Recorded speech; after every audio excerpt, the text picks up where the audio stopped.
Now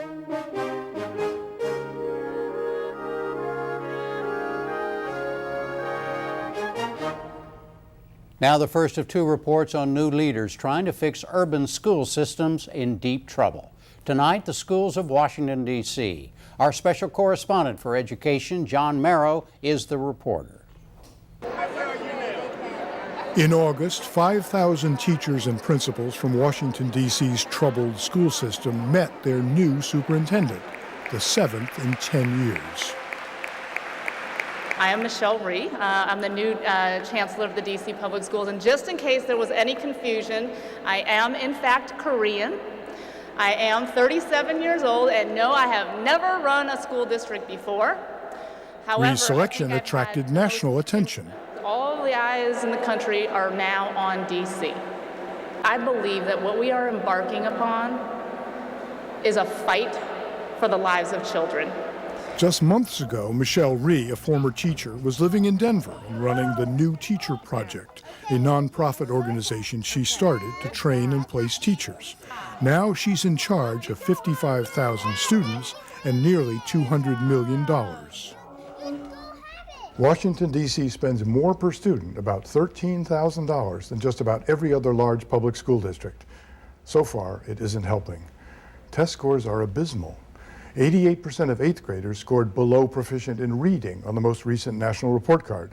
They did worse in math, 93% below proficient.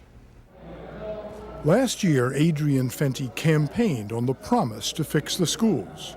His first act as mayor was to take total control of the school system. This is the nation's capital of the United States of America. We shouldn't have the worst school system, we should have the best. For help in choosing a new superintendent, Fenty turned to New York City Schools Chancellor Joel Klein. There's a culture of mediocrity typically in a lot of school systems. A lot of school systems make excuses for non-performance, and someone like Michelle, I think, can come in and with her vision and her commitment, lead them in a different direction. What this city needed right now was a change agent, a fresh face, someone who knew the city and knew urban school systems, but someone who wasn't either tied to the past or who thought that things could never be excellent. I think Michelle gets what needs to be done. If you don't understand that, I don't think you can get the work done. And I called him and I recommended Michelle. Michelle Rhee was not job hunting, but she agreed to talk with the mayor. I told him, I said, you don't want me for this job. You are a politician. Your job is to keep the noise minimums to a level and to keep your constituents happy. I said, I am a change agent, and change doesn't come without significant pushback and opposition, which is absolutely counter to what you want. And he looked at me and he said, in the end, it came down to one key question. I said, what would you risk just at the chance to turn this school district around, to truly transform it? I said everything, that one word, and it's true. On the same day that he officially assumed control of the schools, June 12th, Mayor Fenty announced Rhee as his choice for chancellor. Within the last hour, I signed a mayoral order to appoint Michelle Rhee as acting chancellor of the District of Columbia Public Schools. Michael Casserly, executive director of the Council of Great City Schools, knows what Rhee is up against.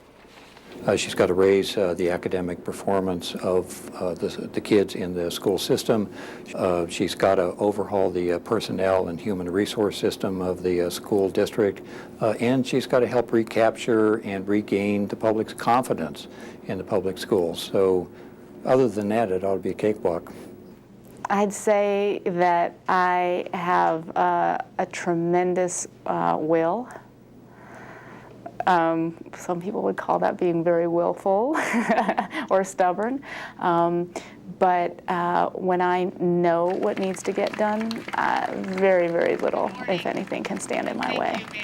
Tough words, but Washington has heard them before. I promise you this.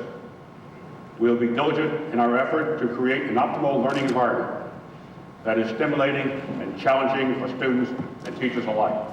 In 1996, Washington turned to retired three-star General Julius Becton.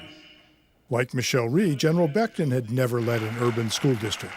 Like Rhee, his motto was children first. Our goal is to build an environment that fosters success. Remember, children first. Failure is not an option.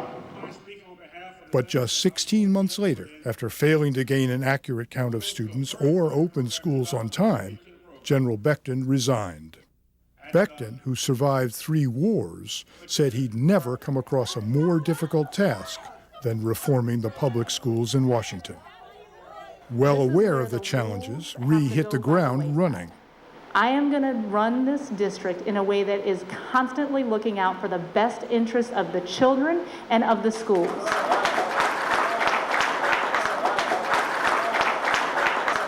At community meetings like this one, Rhee heard the concerns of parents and students. One of the main points that we got to in our group discussion was that we should have more caring and understanding teachers so that it is important that they know what we go through in our community. When teachers complained about not receiving textbooks on time, she paid a visit to the central warehouse.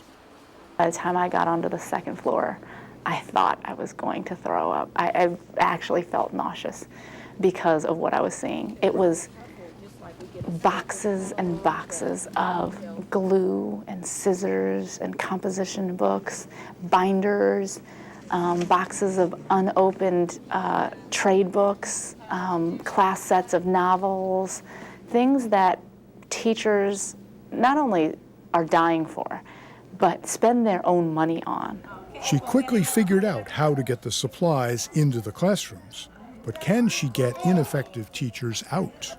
I cannot risk children's education for very long while they are sitting languishing in an ineffective teacher's classroom.